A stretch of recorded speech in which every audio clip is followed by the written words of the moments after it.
Jiji gets it bad. There, I said it. With Momo and Okarun's love so central to Dandadan and the fandom that surrounds it, it can be really easy to hate on Jiji. I see some people getting seriously heated about his existence in Dandadan, and look, I get it. As someone who spoke about it for the better part of an hour, no one wants the Momokarun ship to set sail any more than this guy. Except maybe these two. But I think that we're ignoring everything that makes Jiji great because of his role in Okarun and Momo's relationship. Jiji may seem like a joker on the surface, and let's get it straight, he's a weirdo, there's no denying that, but there is so much more to this guy than meets the eye. Not that eye. He regrets, he suffers, he sacrifices, and ultimately he grows into one of Dandadan's most important characters.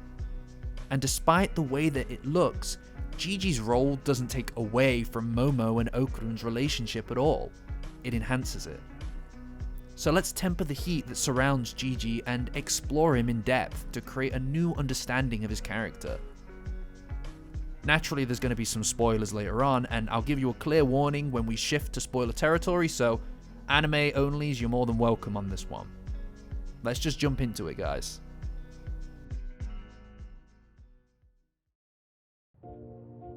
When Jiji enters Dandadan, he faces an uphill battle in winning over both the characters and the audience. His arrival coincides with a pivotal moment in Okarun and Momo's relationship, just as they're beginning to realize that their feelings for each other might just be more than friendship.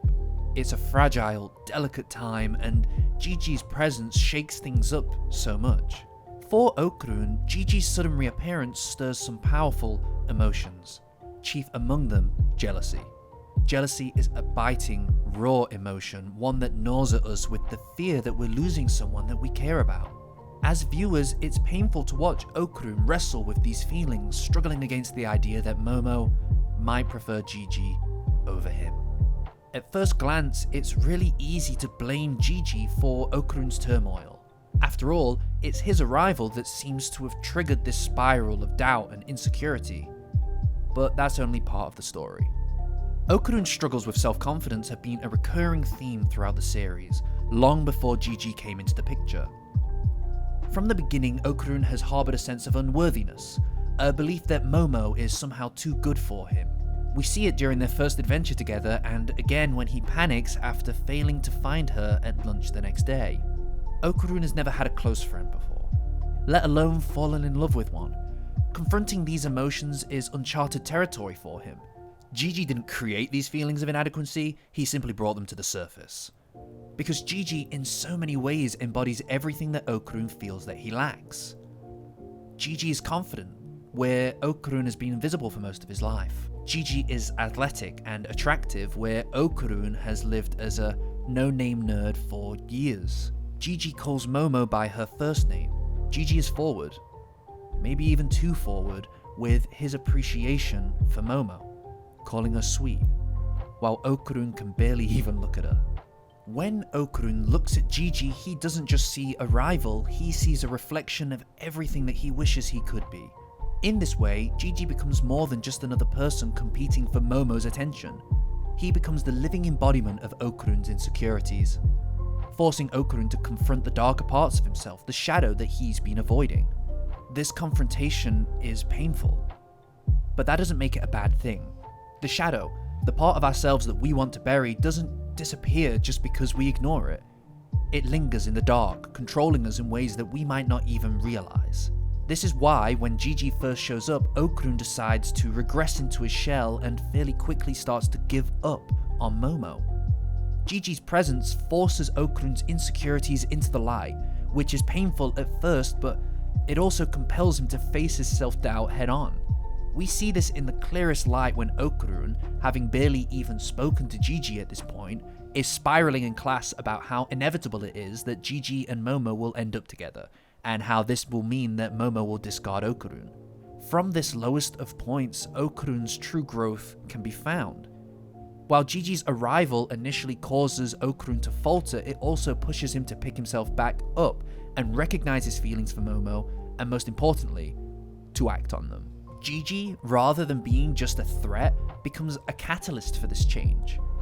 Through his rivalry, Okarun learns to confront his shadow, to reject the idea that he's not good enough, and to embrace the challenge of stepping up.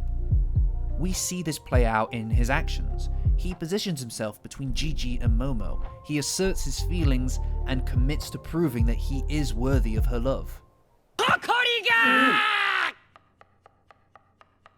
Without Jiji, this growth might never have happened. After all, becoming jealous of Jiji is what set Okarun on his path of self-reflection to begin with. Jiji's arrival, while initially disruptive, is ultimately the perfect antidote to Okarun's insecurities. By challenging Okarun to face his fears and fight for Momo, Jiji inadvertently helps him to find the confidence that he's been missing. The role that Jiji plays is often misunderstood, I think, as people treat him like he's here to take something away from Okarun. But in reality, he's helping him finally understand himself, and more importantly, how he feels about Momo. Because it's not enough to be a lover or a fighter. You have to be both. Being in love means that you can't afford to not fight when the time comes, because at its core, love is conflict. In Dandadan, fighting for love is the essence of Momo and Okarun's relationship. Conflict defines their bond, in a way. Every tender, quiet moment exists because they've overcome some challenge together. Jiji showing up was disruptive, but it also promoted an important lesson for Okarun. Because this isn't a love triangle. It isn't supposed to be. This is Dandadan. From the very first chapter, Dandadan establishes itself as Momo and Okarun's love story. I mean, the title says it all. That's how love starts, you know? I'm sorry, Jiji, I love you, but it's Jova. When you stop worrying about Jiji winning Momo over, it opens the door to a much richer perspective and analysis on Jiji himself. Up until this point, Okarun and Momo have just sort of fallen together, in a way. They haven't had to take the choice to jump into love with everything that they have. Jiji's appearance pushes Okarun to decide to follow his heart, and to make the choice to do it. Okarun learns to be a fighter, and that if his love for Momo is true, then it is worth fighting for. Without this competitive element, Okarun could take an eternity to discover what he wants, never having the initiative to actually stand up and claim it. Jiji helps Okarun become a better man. He fits into the cast of Dandadan so well because he's more than the mask that he wears to the world. He's more than just some joker. He's someone that suffered, and yet despite this, remains compassionate, caring, and always ready to do what's right. It's during the Cursed House arc that we really start to see Jiji in full form. Up until now, we've only seen him through the lens of Okarun's jealousy, and as a consequence, we've only really focused on the bad, the negative feelings that Jiji's existence wells up within Okarun. But on the train to Jiji's house, everything changes. At the start, things seem to be going quite badly. With Okarun having renewed his resolve to win Momo, he starts to become fairly confrontational and a bit hostile towards Jiji. However, as we get to know him better, it becomes obvious that Jiji likes Okarun and wants to be his friend. Despite all the differences that I've highlighted, Okarun and Jiji are actually fairly similar. They both care for Momo, they're both interested in cryptids, and they're both just trying to make friends. Even though Jiji seems to exude popularity and looks like nothing in the world can bother him, the idea that Okarun might not see him as a friend really hurts his feelings. Because Jiji is a joker, sure. He's never serious, like ever, and always goes out of his way to just make people laugh. However, this is partially a facade that Jiji puts on in order to fit in. Being a bit of a joker comes with the presumption that you aren't going to be taken seriously. The risk of being open and earnest about your feelings or thoughts is almost risk-free for someone like this. A clown like Jiji is able to weave into any situation and say whatever they like without it being seen as a reflection of their worth or who they actually are. Because after all, That's just Jiji being Jiji.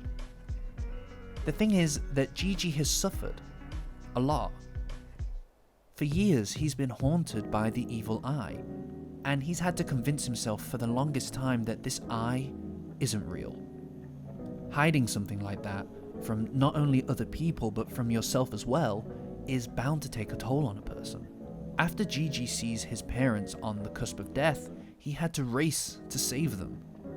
Think about that. Not only has Jiji barely saved his parents' life, but also the thing that he spent years trying to hide from himself and repressing deep down has just turned out to be real after all. So yes, Jiji's mind and behavior moves at light speed, because slowing down means that the grief and the pain of what he has gone through will catch up with him. Humor is one of the most common defense mechanisms. It's sad, but so often it's easier to pretend that things are just always fine and happy in your life than it is to be honest about the fact that they aren't.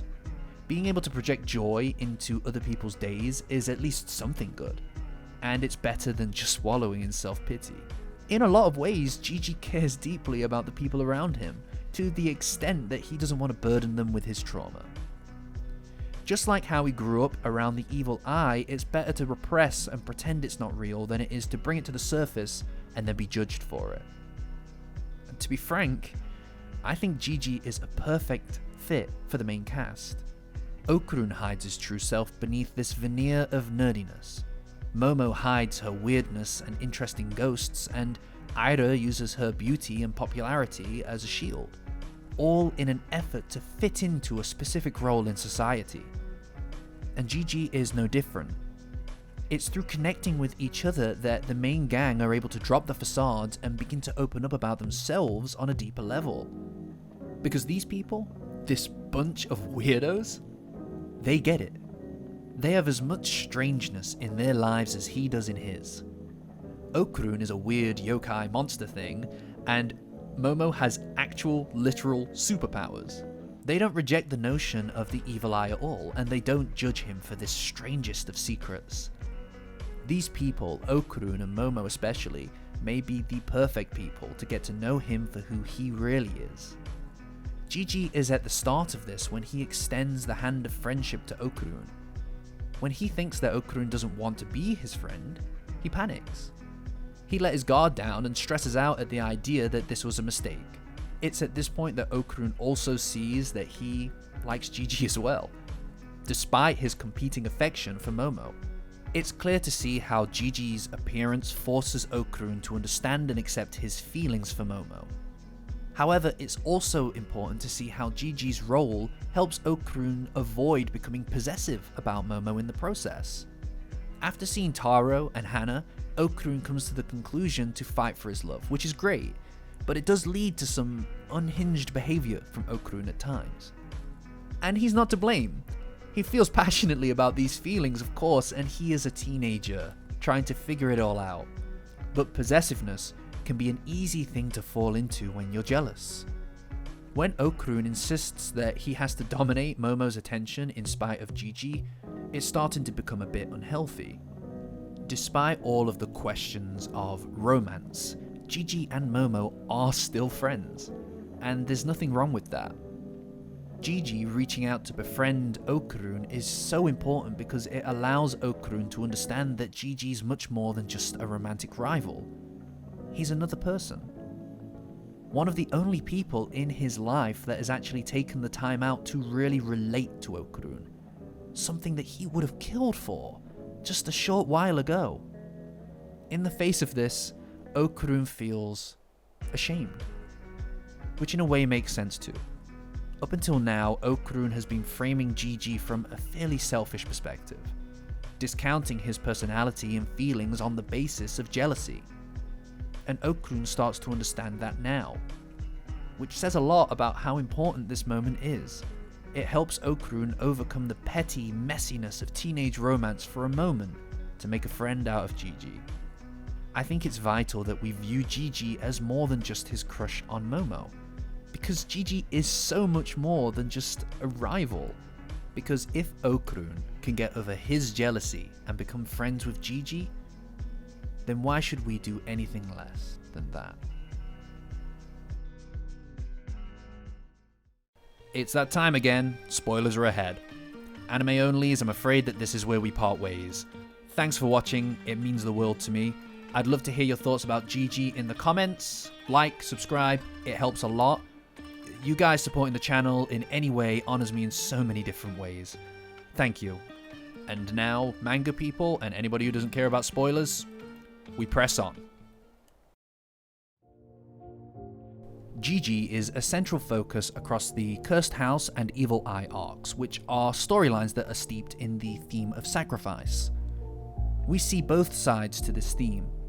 The dangers of sacrifice for the wrong reasons, embodied by the Kitos, the Tsuchinoko, and the Evil Eye.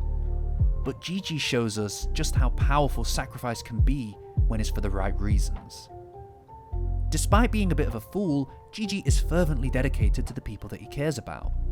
When Okarun and Momo are possessed by the Tsuchinoko, he pushes himself to his absolute limits to protect them. He's ready to risk his life in order to make sure that his friends are safe, even going so far as to allow Momo to drive a shard of glass into his arm to stop her from hurting herself. This reveals such an important side to Jiji. He's a selfless person. When he shows up in the series, we're provided with the impression that Jiji's a bit selfish. After all, he's there to take Momo away from Okarun, right? Well, when we remove these unfair presuppositions about him, we start to see him for who he really is. His selflessness is typically to his own detriment, to the degree that he's easily manipulated by the Evil Eye into surrendering his body, resulting in him being possessed. When the Eye provides him with this backstory, we see Jiji desperately wants him to achieve this incomplete desire to have played in life. Even in the midst of the fight against the Tsuchinoko, Jiji is engrossed completely in helping the Eye. I think that there's an element of guilt in here as well. For so long, he thinks that he mischaracterized the Eye as evil when he was actually his protector, and he wants to rectify that. This is similar to the way in which he first responds to Momo when they're reunited. He highlights that he treated her badly when they were kids, and he apologizes for that. He's very conscious of other people's pain, especially when he had a hand in causing it. As someone who feels guilt very easily, I feel a deep connection to this part of Jiji's personality. There are few things that sting quite as much as someone you care about being in pain, and to know that you're the reason that they feel this way. His guilt is born from responsibility. The idea that he can help someone, and that means that he has to be the one to do it. Kinda like Spider-Man. That's why even after everything with the Evil Eye, being possessed and used, during the exorcism, Jiji begs them to stop. He recognizes that the Evil Eye has been alone for over 200 years, and now he's finally got this one chance to be free, and they want to take it from him by exorcising him. Despite the pain that he's been through, he wants the Eye to be saved and not killed. He feels his suffering still and is ready to sacrifice his own freedom to ensure that the Evil Eye can live. This strikes a chord with Saiko, who opts to stop the procedure and to try to integrate the Evil Eye into the family. Like I said, this is a very selfless act, which is reflective of Jiji's readiness to sacrifice in order to help minimize suffering of those around him. He takes on a massive weight of responsibility to help the Eye because he feels such empathy for him. However, life is ever the balancing act. Just as Jiji's carefree attitude was never designed to hurt anyone, yet still managed to bring jealousy into Okarun's life, the admission of the Evil Eye into the family, despite being designed to minimize suffering, brings with it challenges and difficulties for everybody around him.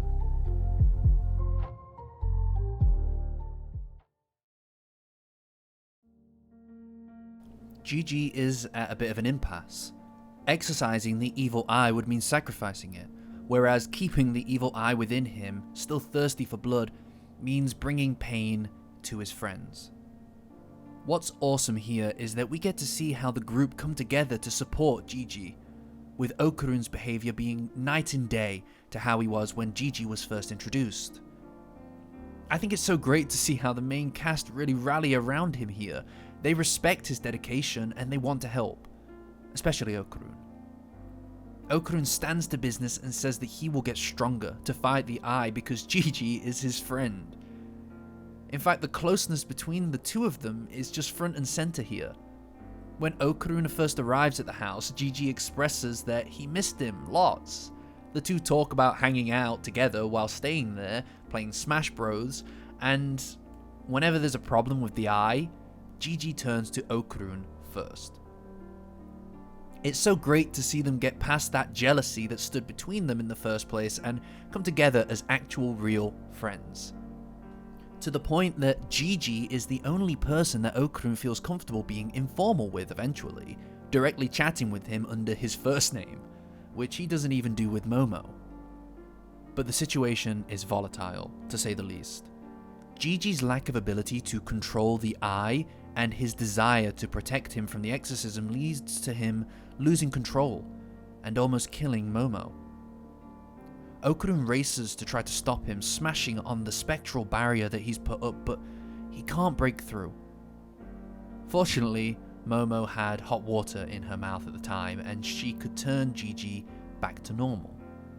But this did create a rift in the group, as Okarun aggressively shoves Jiji away from Momo because he can't stand her being hurt. Jiji cares deeply about her, so almost hurting her in this way is so much for him and too much to handle. Being involved in this is painful for Jiji, conjuring this feeling of guilt that I outlined earlier, and for the first time, we see him regress into his own shell. Almost like an inversion of their original positions, he starts to avoid Okarun, and it seems like their friendship might have been irreparably damaged by this moment. They form their friendship by a shared appreciation and care for Momo, so it seems only fitting that this is what would cause such a huge rift between the two of them. But Okarun values Jiji, and he does what he needs to do in order to get stronger. He returns and expresses how he admires Jiji and everybody else for trying to save the Eye, and he hates himself for not being strong enough to protect his friends. Just as Jiji's presence forced Okarun to evolve his character to overcome his jealousy, here we see once more that Jiji is helping Okarun grow. Okarun, for the most part, isn't the type of character who has made outright decisions on what is best for the group. He normally just kind of goes along with what everybody else has agreed. Here we see Okarun inspired by Jiji's desire to sacrifice. He admires it and is readily standing up to fight the Eye to become the sole target for him in the future. Jiji and Okarun have become really close friends, and Okarun is ready to sacrifice to protect his friend. Jiji shouts to Okarun, pleading with him to help the Eye. This is the last chance they have to save him, and he trusts Okarun to get the job done. And he does it. And Jiji breaks down.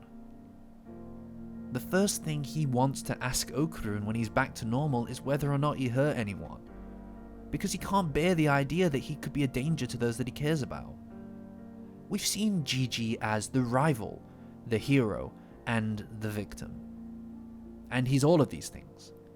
But more than anything, he's just a vulnerable teenager, the same as anyone else, trying to figure out where he fits in. With the evil Eye, we see the ways that Jiji's nature can be a positive influence. But conversely, in the Space Globalist arc, we see how Jiji's behavior is holding him back as well.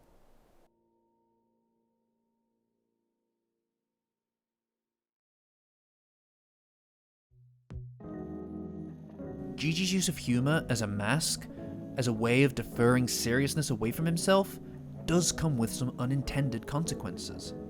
Consequences that he must face in the Space Globalist arc. This arc features so much of the main cast truly coming into their own. Ida does become a leader, the Serpo does become a good guy, and Jiji learns to step out from under this facade of humor and let his true, honest self come to the surface. To start off, we see Jiji learning to control his chi. He's been training tirelessly since the evil eye took over his body, and he's finally using his immense psychic potential in a way similar to Momo. In other words, superpowers. This is great, but when push comes to shove, they don't make the difference in a fight with the Cur, and he and the evil eye are both defeated, with Ida barely managing to save them from being taken by the aliens. If I'm gonna be honest, at this point, Jiji is just a burden.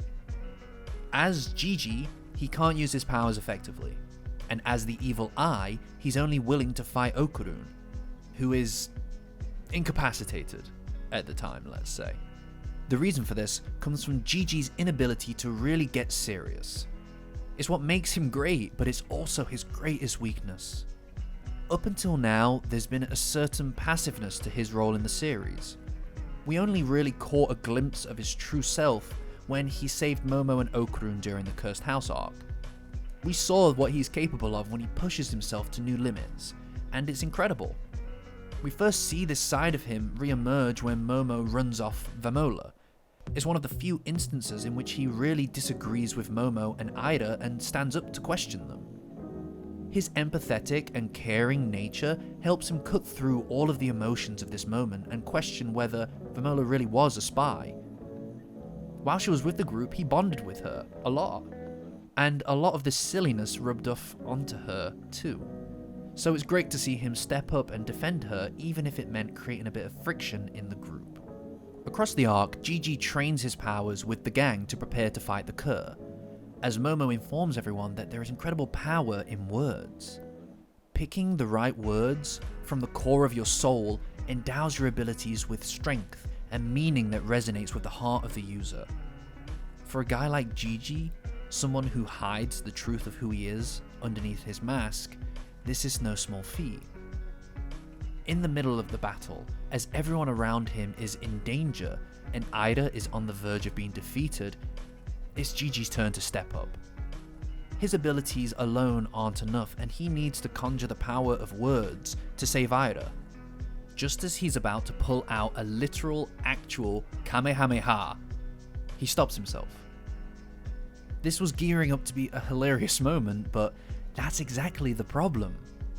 Jiji is about to revert to his Joker persona when pulling out this Kamehameha, and this would be to appeal to the exact side of him that's locking away his truest potential. His whole life has led up to this exact moment. This exact decision, this is where he chooses who he wants to be. He's had to hide himself, his fears, his wants. He's had to hide the evil eye for his whole life, and now, this evil eye, this other side of him, is literally a part of him. An actual, physical, real other half. Since merging with the eye, he's treated it like an illness or an affliction. But right now, Jiji chooses to accept the eye, to accept himself in his entirety. He looks around and he sees Ida. He looks deep inside himself and he sees his friend, Okarun. He looks even deeper and he sees this other half. He sees the eye and he doesn't reject it. He embraces it. Jiji stops himself from being the fool and pulls out his real special move, the evil gun. A combination of his ability and that of his shadows, the evil eye. And it helps him pull through and save his friends and finally unlock his potential. In doing so, he's able to tap into this unfathomable chi reserve, and he can finally overcome his passivity and become an active, powerful, passionate member of the team. He can finally become the Jiji he was beneath the mask.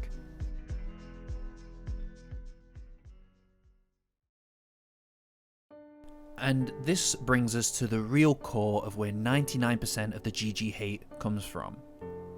And that's his relationship with Momo.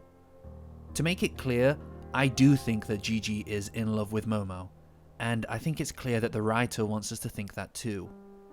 I'd love to huff the copium and say otherwise, but I just don't buy that he says she's precious without saying that from the heart.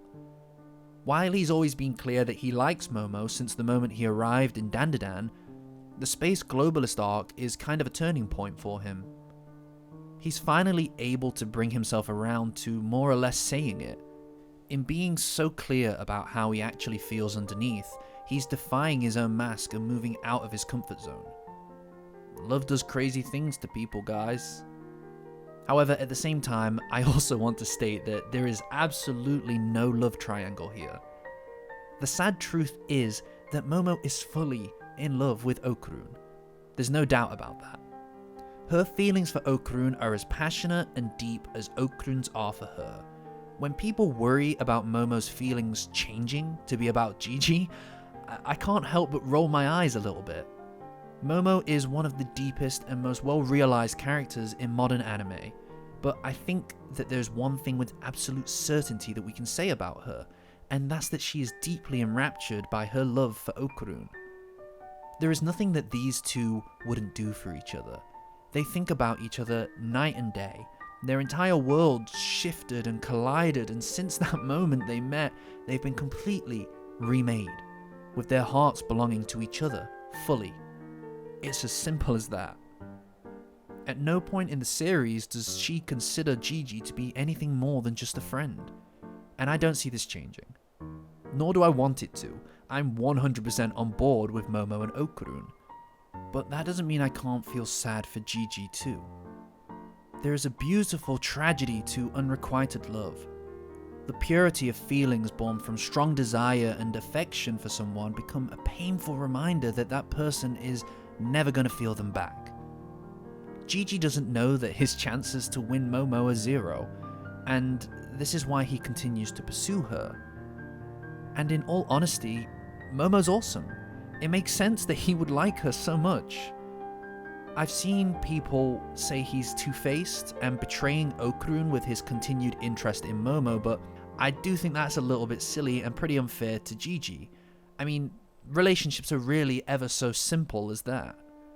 He knows that Okarun likes Momo, sure. They established it pretty early on, but as far as Jiji is aware, that's pretty much the extent of it. Remember, we as an audience are able to see all the sweet romantic moments between Okarun and Momo, but their friends are never around for this. I'm sure that if Jiji understood the depths of how Momo and Okarun felt for each other, he would get it, and he'd back down because these are his friends and he cares about them deeply.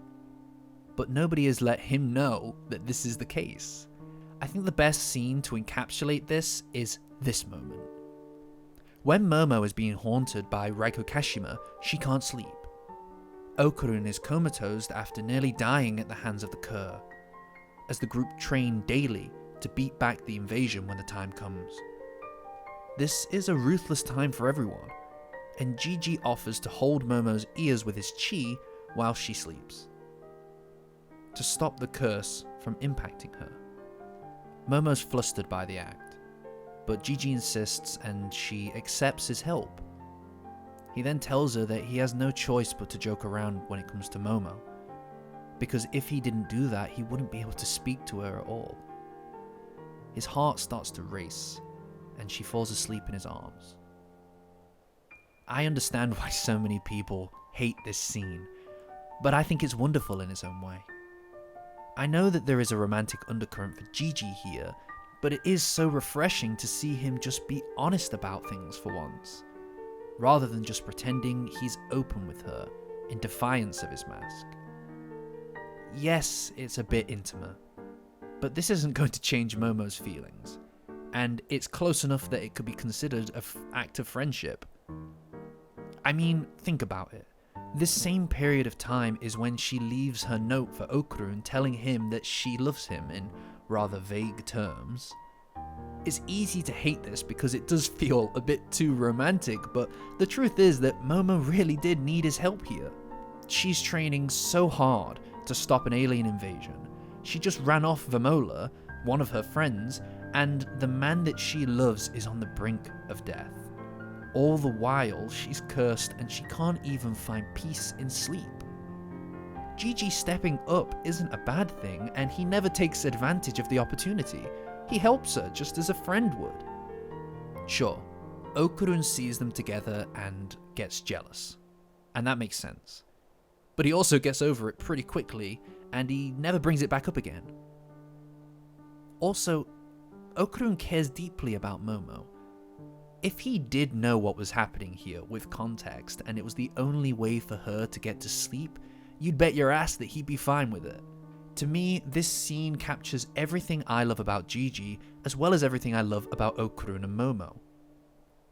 It shows us that Jiji feels a deep love for Momo and he's able to push through his instincts to appeal to humor in order to show her that he cares for her. He never oversteps and he shows himself to be a good, healthy, positive male friend in her life, even with his feelings for her. It demonstrates also that Okarun has truly grown into his confidence. He doesn't agonize over jealousy, nor does he hold it against Jiji. His security is such a massive boost from when they first met, it really shows how he's developed over the series. But it also carries a hint of sadness, at least for me. I pity Jiji. I feel so sorry for him because he feels for her, truly, but these feelings won't ever be realized. He isn't betraying Okarun, he simply doesn't know how deep their feelings actually run. And sadly, when he eventually finds out, it's gonna hurt.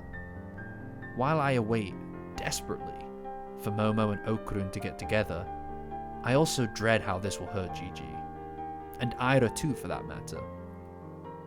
And with Momo still not capable of articulating her feelings properly and delaying going official with Okarun, it just adds to the pain that Jiji will eventually have to experience when it happens. And this is all part of the ride, guys. It's all leading to something, and every action is written to provide an intended effect. Dandadan is wonderful. Since the moment that I sat down to watch, I've been so hooked. I sat and read the manga in a day. I obsess over the minute details of Momo and Okarun's relationship, kicking my feet like a schoolgirl when they have a cute moment together, and I've made multiple videos about it now. It's the writing that makes it real. It's able to take me from this world and make me believe and laugh and cry at every single moment. Getting immersed in these characters is so vital to the feelings that it brings into my life. So no, I don't hate Jiji, I think he's great. But that doesn't mean that moments like these don't affect me either. I feel Okarun's jealousy and I get stressed out when I see Jiji take a step towards Momo. But that's the point, guys. I trust Dandadan, I trust Tatsu, and I know that they will do right by these characters. And they want you to feel the anxiety of these moments. It gets you involved. It gets us immersed. So no, we shouldn't blame Jiji for his feelings, and we shouldn't crucify him for feeling them. It's only human. But at the same time, let's all have an open mind and experience the story. I want to overreact to Jiji disrupting Momo and Okarun's romance. I want to feel bad for Jiji when he learns the truth, and I want to feel every good feeling that emerges from all of these things happening going forward. Let's feel the story the way that it wants us to feel it. Because at the end of the day, we are blessed to have these characters, so let's appreciate them for the wonderful, wacky, and weird people that they are. Well, everyone except for Kinta.